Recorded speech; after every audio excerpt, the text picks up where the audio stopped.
सो biggest financial lesson जो मुझे मिला है मेरे सीए से, मेरी सीए हमेशा कहती रहती है कि लाइक कि तुझे जो भी चीज़ें खरीदनी है ना तभी खरीदना। फॉर एग्जांपल अगर तुझे गाड़ी खरीदनी, फॉर एग्जांपल अगर रेंज रोवर भी खरीदनी, तो वो रेंज रोवर तभी खरीदना जब तेरे बैंक बैलेंस इतना हो कि तू 10 रेंज रोवर खरीद सकता, तब जाकर एक रेंज रोवर खरीदना, बाकी खरीदना ही मत।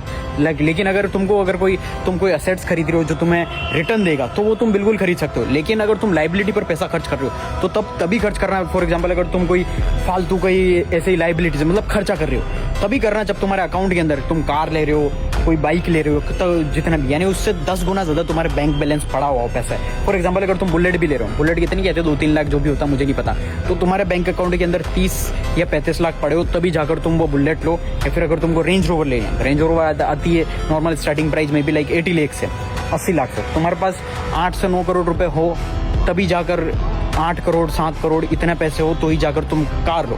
क्योंकि लाइबिलिटीज लाइक वो डेप्रिशिएटिंग असेट है, उसकी वैल्यू गिरेगी ना कि तुमको। अगर बाई चांस अगर तुम्हारे लिए असेट है, फॉर एग्जांपल अगर तुम एज ए बिजनेस के लिए ले रहे हो, टैक्सी यूज करोगे या फिर उबर के लिए यूज करोगे या फिर तुम ऐसे कुछ भी करो, तो तुम बेसिकली वो कर सकते हो। तुम्हें एक चीज समझनी पड़ेगी, असेट्स एंड लाइबिलिटीज लाइक कि जो तुम्हें उस चीज की वैल्यू गिरेगी और तुम्हें कोई भी पैसा नहीं मिलेगा। लेकिन असेट्स इन द सेंस जो तुम्हें रिटर्न देगा। फॉर एग्जांपल अगर तुमने कार ली और तुमने उसको रेंट पर चढ़ा दिया, तुम उससे पैसा कमा रहे हो, तो वो क्या हो गया, असेट हो गया, तुमने उसको असेट बनाया। और अगर तुम पैसा इन्वेस्ट कर रहे हो स्टॉक मार्केट के अंदर तो तुम्हें रिटर्न मिल रहा है उस शेयर्स के ऊपर, या फिर तुम्हें वो ग्रो हो रहे हैं तो उनको रिटर्न मिल रहा है। लेकिन इन द अदर चांस अगर तुम कपड़ों के ऊपर लिया तुम्हें कोई भी रिटर्न नहीं मिलेगा।